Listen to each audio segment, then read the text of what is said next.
So what's up guys, welcome to another video. Today I want to show you around this, which is the Akai S3000XL. It's a vintage sampler from the fairly early 90s, used on many of the dance songs dance tracks that you'll remember from the time. It's a fantastic piece of kit, and there's a lot of reason to own hardware outboard samplers these days, despite the fact that you can do everything in a software DAW.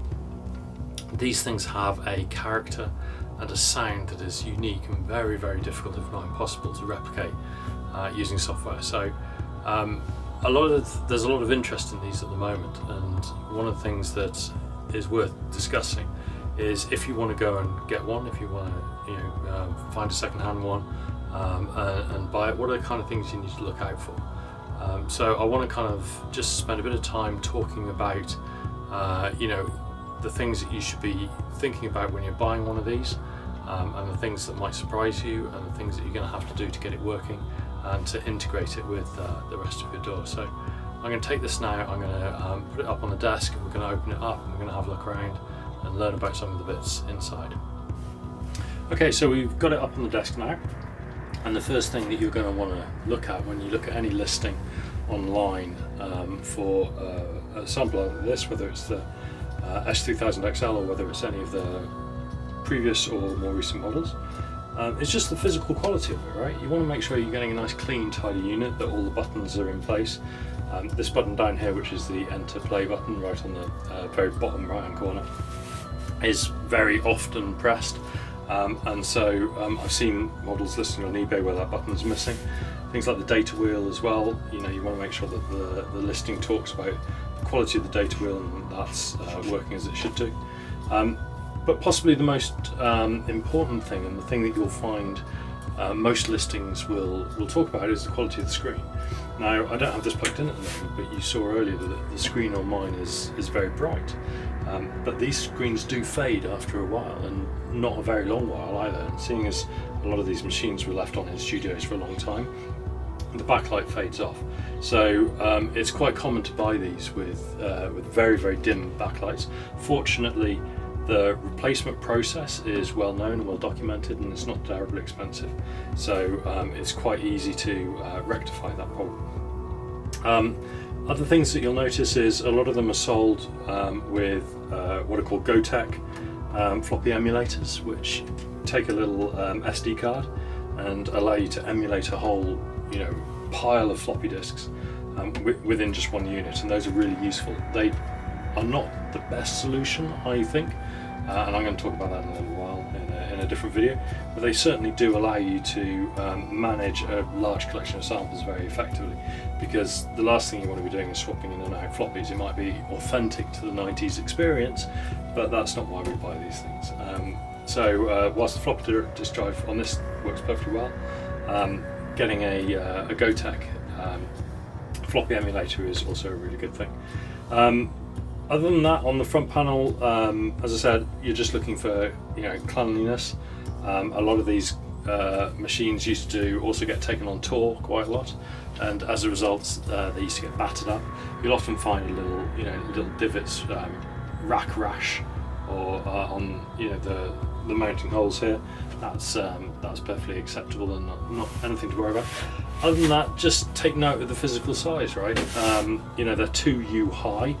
A rack unit like this is measured in U's, and this is a single U. This particular sample is a 2U high sampler. You get some of the ones like the CD3000XL or the S5000S6000, which are much deeper as well, or much taller. Speaking of depth, these are big machines, right? And as a result, and fairly heavy as well. So make sure that when you ship it, it's shipped with appropriate way bills and packaging and everything as well, because they can be pretty chunky to move around. Now on the back, I want to draw your attention to what goes on over here. So on the back of the unit, you'll see various things. The kettle lead, obviously, for power, very standard. If it doesn't come with one, you'll no doubt have one in your studio or around somewhere. SCSI port, we're going to be getting very familiar with SCSI as part of this project, but more on that a little later. Your MIDI sockets, and then your inputs and your stereo outputs, stereo inputs and stereo outputs. Now, one of the things that you will notice here, anyone that knows anything about an S3000XL will immediately say, Jim, you're missing your 8 outs, and you'd be absolutely right. When I bought this, I didn't know much about samplers, and that's kind of one of the motivations for making this video, is so that people can learn from some of the mistakes I made. The 3000XL should have 8 individual core and jack outputs here, as well as the digital in and out there. And this is mounted on a separate card inside. And what you see is typical for samplers of this age and of this type, is that a lot of the parts inside, which were user replaceable or expansions, get ripped out and sold separately. You really want to make sure that when you buy a 3000XL, that you can see in the photos on the back that there are actual outputs installed in here, and that means that you've got the card. One of the other motivations for me doing this video today and taking this thing apart and looking inside is because I have just taken delivery of a new 8-out card to put in it, so I'm going to be doing that in a minute. But yeah, so that's the things to look out for on things. Again, just make sure that it looks good in the video and it hasn't been battered around too much. I'm going to open it up now and we'll have a look inside. Right, so I've taken all the screws out. There's 2 down each side and one at the back here, a smaller one at the back. And if you ever remember taking apart like a 386, 486 PC back in the 90s, you'll know exactly this feeling. Sliding the metal case off, putting it down and having a look inside. Right, so I'm going to tilt it up so we can see what's going on in here. So, a lot of empty space in this particular unit. As we can see, we've got a missing 8-out card here, but there's other things that we should just draw attention to. First of all, the amount of RAM that you have in the unit as well is user definable in the sense that you can just put your own amount of sims or DIMMs in here. Now, this particular unit that I've got is maxed out, and most of the units that you'll see on eBay today or on Reverb or wherever come with fully maxed out RAM, which from memory I think is 32 meg, which they talk about in D words, and I'm going to have to go and check this, but I think it's 16 D words is 32 meg, or maybe it's the other way around, I can't remember. Anyway, the point is that RAM is really cheap. So really cheap these days anyway, compared to what it was when these were brought out. So, and these are fairly standard, so you don't need to buy specialized RAM to go in this. Quite a lot of the standard DIMMs that you can buy online that fit this particular form factor will work in here. So, and there's a lot of compatibility lists already on the internet, so don't worry about not having enough RAM. You can max this out quite quickly and effectively. Excuse me. Now then, other things to be aware of. You've got your main power supply over here. Not a lot to really talk about here. The main board itself is here, and then you've got your audio ports here. Now, there's one of the things that you should be aware of on the main board itself is something called the SCSI fuse. Another reason that a lot of these end up on eBay not working is because they get into a boot loop, or they kind of, when you turn them on, the display says something similar to waiting for hard drive or waiting for SCSI or something, and it just is non-functional. It just won't come back from that, and you won't get any further job. That's an indication that the SCSI fuse has blown on this. Again, it's not a terribly difficult thing to fix. You do need to be fairly comfortable with soldering, but you can buy a SCSI fuse or any kind of glass fuse with a holder to replace it with. I think it's check online. I'm not going to go now because I can't remember off the top of my head the exact specs, but I think it's you can go and find out the details online and just replace the SCSI fuse with a glass one if you want, or get an original SCSI resettable fuse for it. Other than that, other expansions that we've got here, I just want to show you this one here.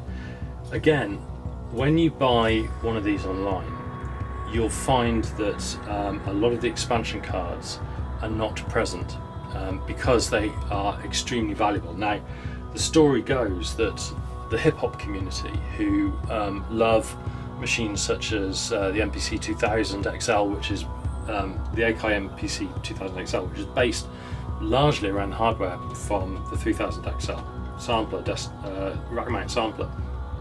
They love a lot of the expansions to go in the MPCs, and these are compatible. And because for a long time these samplers were very cheap to buy second hand, they would buy these, rip the usable components out and put them in their MPCs, and they would have them there. So it's very rare these days that you'll find a S3000XL, for instance, with things like the EB16 effects card in, or the second filter card. I don't have the second filter card, but I was lucky enough to find a EB16 online. They go for crazy prices at the moment. You can quite easily pay 300 quid for just an EB16. I thought I was being ripped off when I paid 100 quid for this, but it turns out that at the market at the moment, 100 quid for an EB16 is a pretty good deal.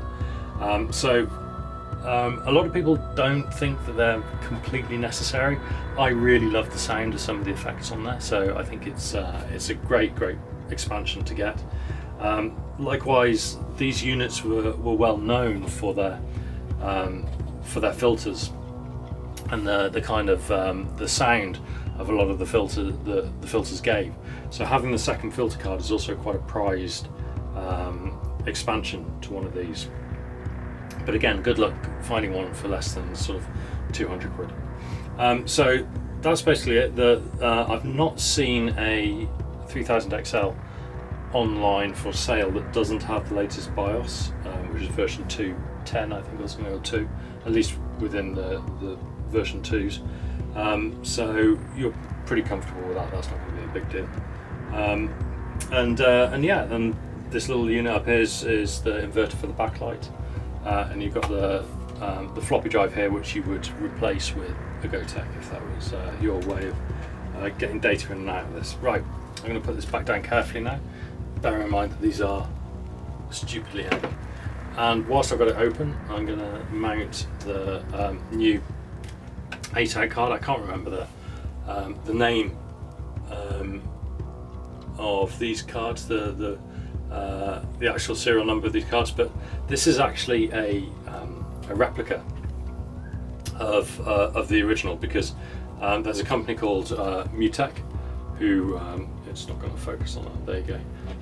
Who did a limited run of some of the hardware from the S3000 and other compatible Akai samplers, and I bought this one online a little while ago, and I've been waiting to fit it, just to bring my sampler up to the original state that it should have been in, because 8 outs were standard. That's what the XL means, is that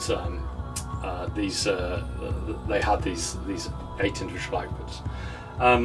So I'm going to fit that. That's going to make my sampler complete again, and then we'll pick it up. We'll put it back on, and we'll have a little play with it.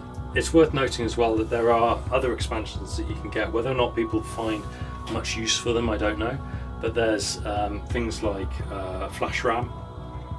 Also, Mutech made some clones of the original flash RAM chips, and those allow the sampler to retain samples in memory through a power cycle.